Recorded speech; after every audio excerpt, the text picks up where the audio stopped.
Hello guys, good morning. So আজ সকাল সকাল কিন্তু গপু সোনাকে দেখি তোমাদের দিনটা কিন্তু আরও শুভ করে দিলাম। সো মা কিন্তু এখানে পুজো দিচ্ছে, আর আজকে যেহেতু সানডে আমি একটু লেট করে উঠেছি। আর উঠেই দেখছি, দেখো গপু সোনা কিন্তু স্নান টান করে পূজাও হয়ে গেছে। তো তারপর কিন্তু আমার একটা কেকের অর্ডার ছিল, তার জন্য কিন্তু কেকটাও বানিয়ে নিয়েছি। এখন লেয়ারিং করব। তো কেকটা বানানোর সময় কিন্তু আর ভিডিও করিনি। তো এই যে কেকটার ফাইনাল লুক। আর আজকে কিন্তু কেকটা জেসিপি থিমের ছিল। তারপর কিন্তু হঠাৎ করে দেখলাম ওয়েদারটা একদম চেঞ্জ হয়ে গেছে, বৃষ্টি দিচ্ছে সেই জোরে জোরে। তারপর কিন্তু বৃষ্টি বৃষ্টি কমার পর ইভিনিংয়ে একটু যাচ্ছি।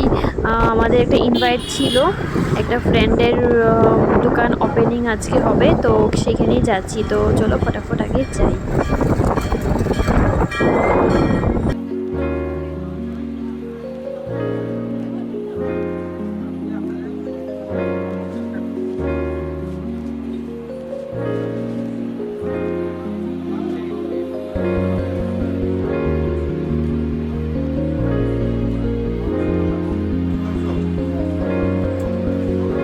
সো ফ্রেন্ডস, আজকের জন্য টাটা। দেখা হবে তোমাদের সাথে নতুন একটা সুন্দর মিনি ব্লগের সাথে। Bye bye guys, good night.